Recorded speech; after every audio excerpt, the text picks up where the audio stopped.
Mesdames et messieurs, chers frères et sœurs en Christ, bonsoir.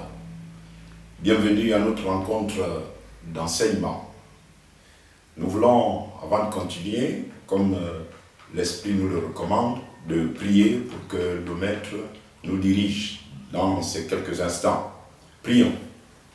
Seigneur, quelle grâce pour nous d'avoir un si grand Maître comme toi, qui nous enseigne, qui nous éclaire, et ta parole est claire.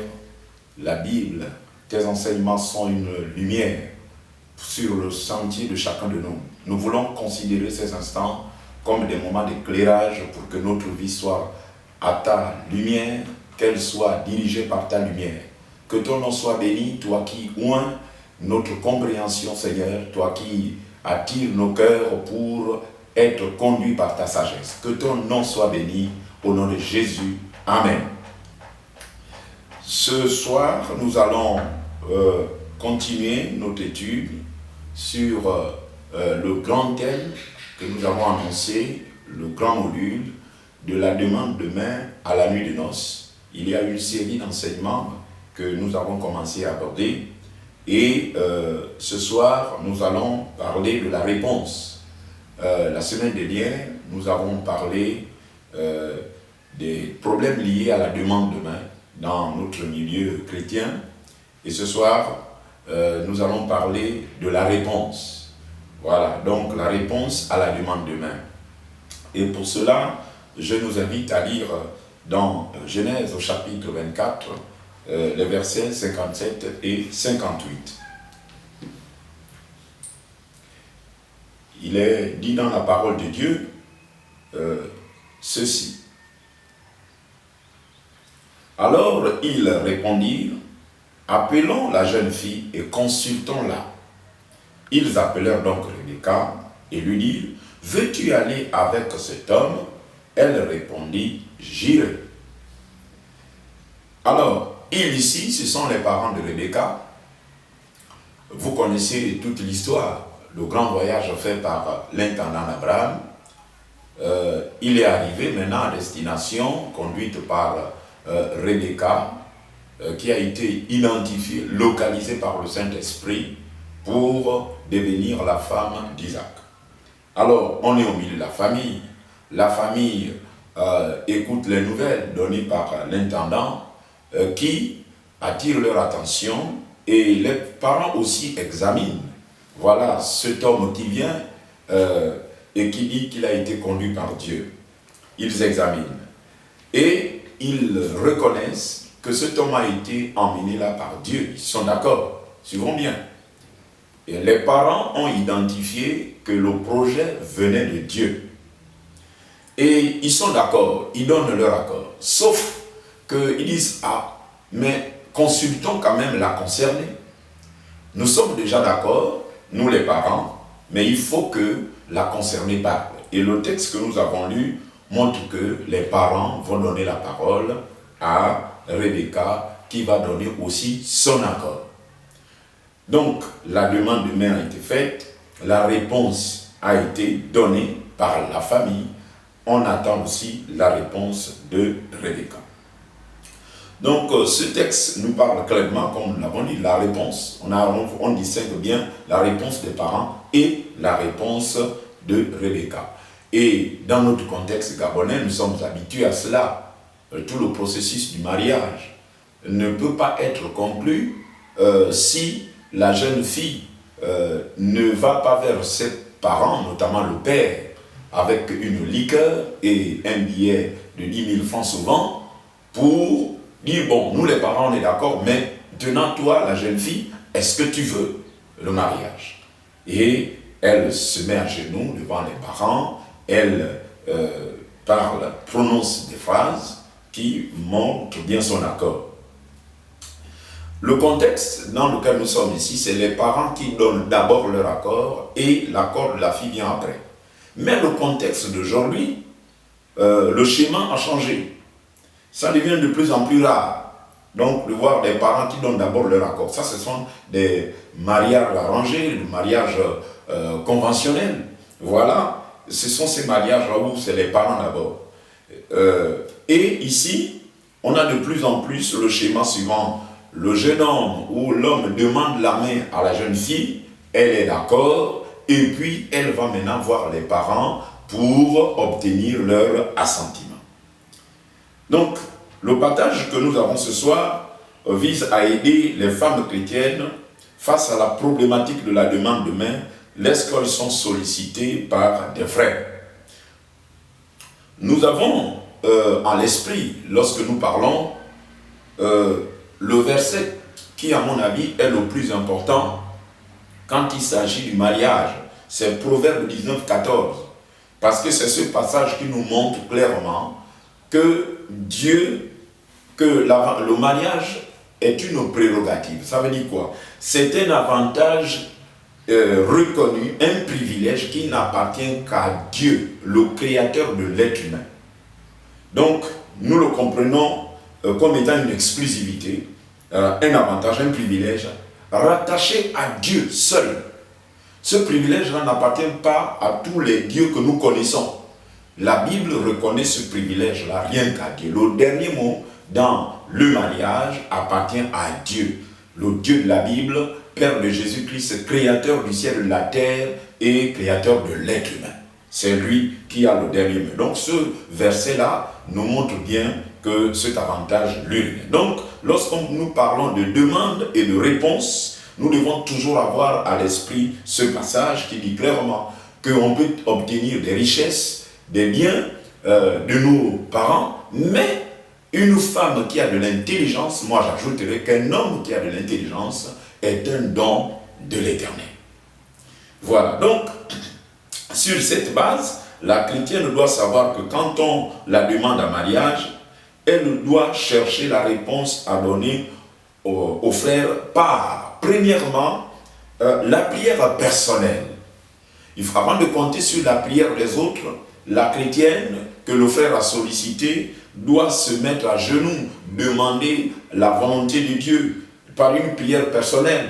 Elle ne peut pas compter d'abord sur la prière du pasteur, la prière des frères, la prière de l'ancien. C'est elle qu'on a sollicité. Et souvent dans le secret, quand on demande la main, au contexte d'aujourd'hui, le pasteur n'est pas au courant, l'ancien n'est pas au courant, les frères ne sont pas au courant. Alors, donc, sa responsabilité est engagée et elle doit l'assumer par la prière personnelle. Première manière de répondre. Deuxièmement, il faut, dans ce processus de recherche de réponse, il faut que la sœur se tourne vers celui qui est l'ambassadeur de Dieu. Dieu a des personnes qui le représentent. Cet ambassadeur, dans notre milieu, c'est le leader spirituel. Ça peut être l'ancien qui est responsable de l'assemblée. Ça peut être l'ODP pour ce qui est des assemblées de Dieu. Voilà, c'est le jargon des assemblées que nous avons, donc le délégué pastoral. Ça peut être aussi le pasteur, le prophète. En fait, dans tous les cas, c'est le leader responsable de l'assemblée. C'est un ami qu'il faut associer lorsque la sœur a prié et qu'elle n'obtient pas la réponse. Elle doit se tourner vers son pasteur et lui parler de la demande de main. Voilà, il y a tel frère qui m'a sollicité, mais je n'arrive pas encore à trouver la réponse. Pasteur, aidez-moi dans la prière. Et nous devons donc préciser à ce niveau que la sollicitation de la sœur ne permet pas au pasteur de prendre la décision à la place du pasteur. Le pasteur ne décide pas dans les normes de l'esprit. À ce niveau, le pasteur ne décide pas. Il ne doit pas influencer la sœur pour dire non, c'est le frère Boissa qui t'a demandé la main, c'est vrai, mais moi je préfère que le frère Nguema vraiment soit ton mari. Non, là nous sommes sortis vraiment du respect de celui qui est le père de cette sœur, c'est-à-dire que Dieu le père. Parce que avant que moi je ne sois le père spirituel, voilà, d'un frère ou d'une sœur, le premier père c'est Dieu, il faut qu'on le reconnaisse dans la hiérarchie. Donc nous devons le retenir. Maintenant, que faut-il éviter dans la réponse? C'est très important. Premièrement, il faut éviter de prendre trop de temps avant de répondre aux frères. Alors imaginons qu'on a demandé à la sœur Boissa, Justine, on lui a demandé la main le 1er janvier 2023. La sœur est toujours en train de prier. Maintenant, c'est le 1er janvier 2024 qu'elle dit, frère, je veux te voir. Oui, je veux maintenant te donner la réponse. Vous savez que l'amour, c'est un feu qui brûle. Donc, un an d'attente, c'est trop. Donc, il faut prendre la question au sérieux, travailler rapidement, prier. Et si on n'a pas la réponse, il faut solliciter donc, le pasteur qui lui-même pourra peut-être associer des personnes de confiance. Mais c'est ça. Donc, ne pas prendre trop de temps. Voilà, dans la réponse à donner. Le deuxième point, c'est éviter d'accumuler les demandes de main. Alors, une sœur qui a une demande de main et qui, bon, puisque c'est une affaire secrète, un autre frère vient encore demander à la même sœur la main. Alors, quel comportement cette sœur doit avoir? Elle ne peut pas dire oui encore, parce qu'elle n'a pas encore répondu au premier frère. Elle n'a pas encore dit oui ou non. Donc, elle ne peut plus prendre une autre demande de main à charge. Non. Elle doit tout simplement dire au frère, pour le moment, je ne suis pas prête. Attends, frère. Elle parlera sans mentir, mais sans également livrer le secret de son intercession. Dit, pour le moment, je ne suis pas disposé. C'est suffisant pour répondre à un frère qui vient demander la main à une sœur qui a déjà une demande de main. Voilà. Donc, il faut éviter d'accumuler. Il y en a qui accumulent les demandes de main. Et donc, il y a le frère X qui a demandé, elle n'a pas encore dit oui, le frère Y demande, le frère Z demande, ça fait un peu de désordre dans le milieu chrétien. Troisième chose à éviter, informer toute l'église. La sœur ne peut pas prendre la fanfare, elle ne peut pas prendre la trompette, se mettre au toit de l'église et informer tout le monde. Vous voyez, hier, il y a le frère Jean-Claude qui m'a demandé la main. Tout le monde est déjà informé, c'est déjà sur WhatsApp, sur Facebook, mais cette manière de faire attire des attaques inutiles. Voyez-vous que le diable n'est pas pour le mariage, parce que le mariage est une bénédiction qui vient de Dieu. Donc lorsque vous répandez la demande de main qui est secrète d'abord, la sœur à qui on a demandé la main va répandre dans toute l'église. De l'autre côté aussi, le frère avec son fan club répand également dans toutes les roues. Est-ce que vous savez que non, j'ai demandé la main à la sœur Justine. Donc toute l'église est au courant. Qu'est-ce que ça cause?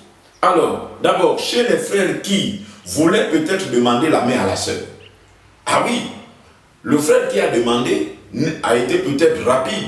Mais il y a certainement des frères qui dans l'assemblée ont des regards vraiment focalisés sur la sœur. Alors quand ils vont apprendre que, bon, il y a un frère qui est passé, le cœur humain a des secrets que l'on ne connaît pas. Voilà, quels vont être les sentiments des frères qui, ah, moi aussi je voulais. Et il y a, le temps ne nous permet pas d'aller un peu plus en profondeur, mais on a vu des situations des fois difficiles, des conflits dans l'église. Deux frères qui ne se parlent plus parce que non, ils voulaient demander la main à telle sœur, il y a un frère qui est passé avant et surtout dans le milieu de la jeunesse, ça fait beaucoup de conflits qu'on aurait pu éviter. Il y a également, ça peut causer chez les sœurs, voilà, qui peut-être auraient souhaité que le frère leur demande la main. Ça peut causer aussi des problèmes. La sœur qui dit voilà, tel frère m'a demandé la main, tel frère m'a demandé la main, tel frère m'a demandé la main, les autres sont là, oh! Bon, dans notre culture chrétienne, et selon la bienséance chrétienne, les sœurs ne demandent pas la main. Ça, c'est une formule de l'autre côté. Voilà. Mais dans la bienséance chrétienne, une sœur ne demande pas la main à un frère. Restons, voilà. Parce que dans la parole de Dieu, je crois que le premier qui commence à parler, c'est Adam, c'est pas Ève. Restons dans la parole. Celui qui commence à ouvrir la bouche lorsque Dieu conduit Ève vers Adam, c'est Adam qui dit cette fois-ci, voilà, celle qui est, voilà, chère de ma chère herse de mes os. C'est lui qui commence à parler. La parole est donnée à l'homme. Évidemment, on veut tout changer pour un certain nombre de choses, et influencé par un certain nombre de doctrines. Nous restons dans la parole de Dieu. C'est le frère qui demande la main, et non la sœur.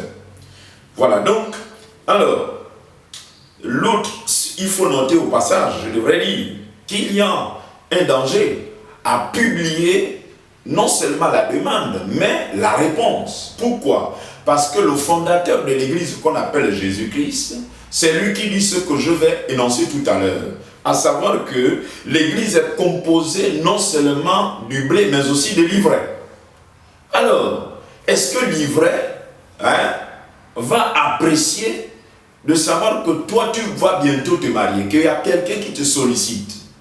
Vous connaissez, je parle à des gens sages, vous savez qui on appelle l'ivraie. Voilà, le blé est toujours content des projets de Dieu. Mais l'ivraie n'est pas toujours content des projets de Dieu. Donc, nous devons faire attention, il nous faut beaucoup de sagesse. L'ivraie peut décider de boycotter le projet. On a vu, il y a beaucoup de demandes de mains qui ne sont pas arrivées au mariage. Pourquoi? À cause de l'immaturité de la personne qui a reçu la demande et de la personne qui a demandé la main.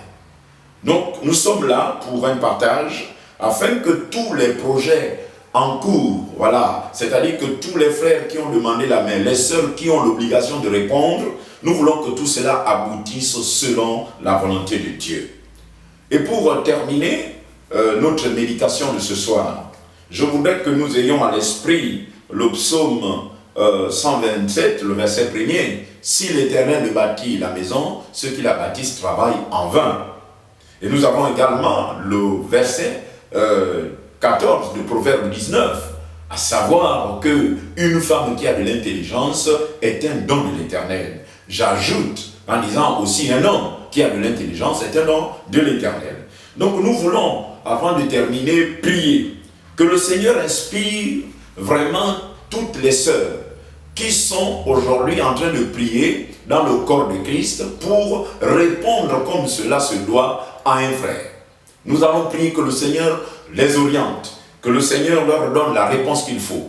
Parce que, notons pour terminer, que une église est forte quand elle est composée des couples selon Dieu. Quand les gens se marient dans une église, selon la volonté de Dieu, l'église là devient de plus en plus forte. Dieu le manifeste par un certain nombre de bénédictions. Mais si quelqu'un a pris la femme qu'il ne lui faut pas, l'autre ainsi de suite, lorsque l'addition de ces couples que Dieu ne veut pas augmente dans une église, ça attire des problèmes. Dieu est en colère. Parce que nous pouvons peut-être joyeux, le pasteur est tout content parce que tel s'est marié, mais est-ce que quand nous avons imposé les mains dans la salle, les anges étaient d'accord?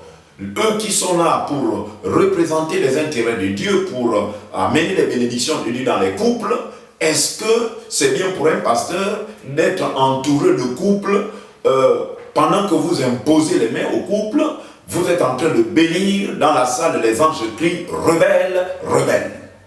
Nous ne voulons pas avoir dans nos assemblées des couples qui ne sont pas agréés par Dieu. Et c'est pour cela que je nous invite à prier pour que le Seigneur inspire vraiment toutes les sœurs qui ont déjà des demandes de main. Seigneur, merci pour ces quelques temps de réflexion. Nous te bénissons pour ta parole et ta sagesse. Nous prions pour qu'au nom de Jésus de Nazareth, toutes nos sœurs dans le corps de Christ qui sont en train de chercher une réponse à donner, Seigneur, que le Saint-Esprit leur permette de découvrir ta pensée. Au nom de Jésus de Nazareth, tu nous as donné des oreilles pour nous dire que toi tu entends. Tu nous as donné des yeux pour nous dire aussi que tu vois. Alors tu es au courant, Seigneur, donne à la sœur qui est en train de chercher. Est-ce qu'elle doit aller dire oui? Est-ce qu'elle doit aller dire non? Il est possible, Seigneur, que tu parles à tes enfants. Je prie que cela soit, Seigneur, au nom de Jésus-Christ.